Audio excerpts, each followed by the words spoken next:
Bismillahirrahmanirrahim.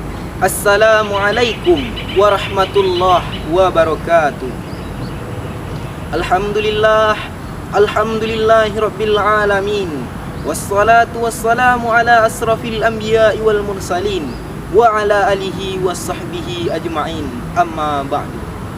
Pertama-tama, marilah kita panjatkan puji syukur kehadirat Allah Subhanahu wa taala, yang mana pada saat ini kita masih diberikan nikmat umur, nikmat kesehatan, kekuatan dan kesempatan sehingga kita masih dapat melaksanakan setiap kegiatan kita di dalam menjalani kehidupan sehari-hari.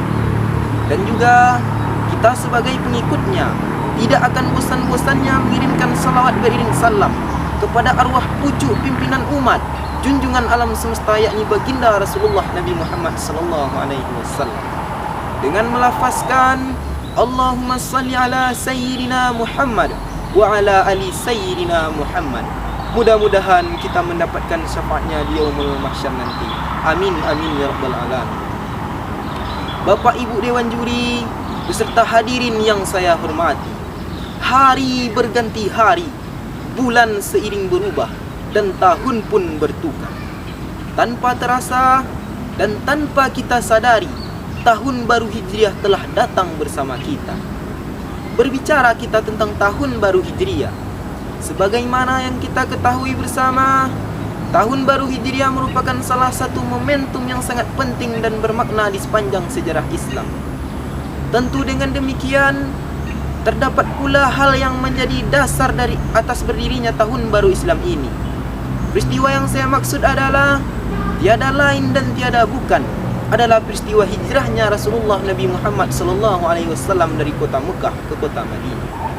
Berkaitan dengan ini, Allah Subhanahu wa taala berfirman dalam Al-Qur'an yang berbunyi, A'udzu billahi minasyaitonir rajim. Bismillahirrahmanirrahim.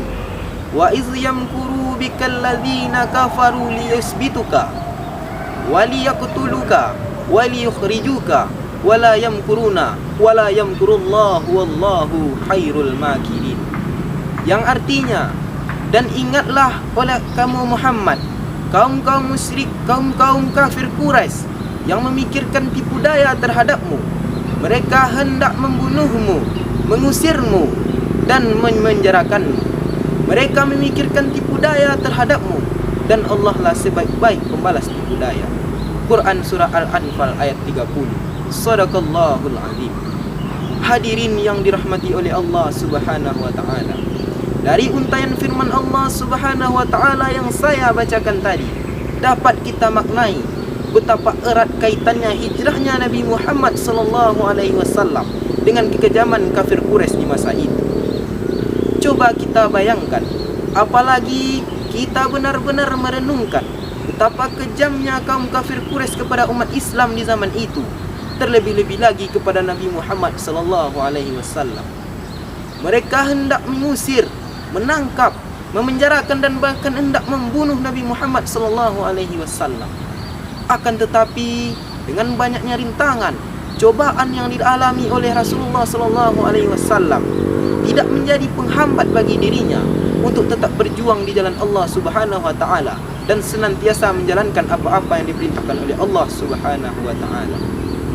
Dari seulas kisah yang saya sampaikan tadi, dan pada akhirnya hijrahlah Rasulullah Nabi Muhammad sallallahu alaihi wasallam dari kota Mekah ke kota Madinah, dan pada saat itu pula terhitunglah berdirinya tahun baru Islam yang biasa kita sebut dengan tahun baru Hijriah ini, di mana pada saat itu Rasulullah sallallahu alaihi wasallam hijrah dari kota Mekah ke kota Madinah dengan perintah Allah Subhanahu wa taala, dengan di mana kekejaman kaum kafir Quraisy di zaman itu. Oleh kerana itu, dapat kita simpulkan betapa besar semangat juang yang dimiliki oleh Rasulullah sallallahu alaihi wasallam dalam menjalankan apa-apa yang telah diperintahkan oleh Allah Subhanahu wa taala. Dan selanjutnya, peran kita sebagai hamba Allah Subhanahu wa taala sekaligus sebagai umat Nabi Muhammad sallallahu alaihi wasallam, hendaknya di tahun baru Hijriah ini, marilah kita meningkatkan keimanan dan ketakwaan kita kepada Allah Subhanahu wa taala, dan hendaknya kita selalu menjadikan Rasulullah Nabi Muhammad sallallahu alaihi wasallam menjadi suri tauladan dalam menjalani roda kehidupan ini. Bapak Ibu hadirin, kaum muslimin dan muslimat yang berbahagia, mungkin pada hari ini kita tidak lagi dapat merasakan betapa pahitnya hijrah-hijrah yang dialami oleh Rasulullah sallallahu alaihi wasallam. Akan tetapi setidaknya masih ada satu hijrah yang masih dapat kita upayakan, yakni hijrah menuju ke jalan yang lebih baik. Baiklah, mungkin itulah yang dapat saya sampaikan sebagai pengisi ceramah singkat saya ini. Jika yang benar datang dari Allah dan yang salah berasal dari saya sendiri. Sebelum saya akhiri, akan saya bacakan sebuah pantun. SMA Pintar Teluk Kuantan terletak di tepi jalan raya.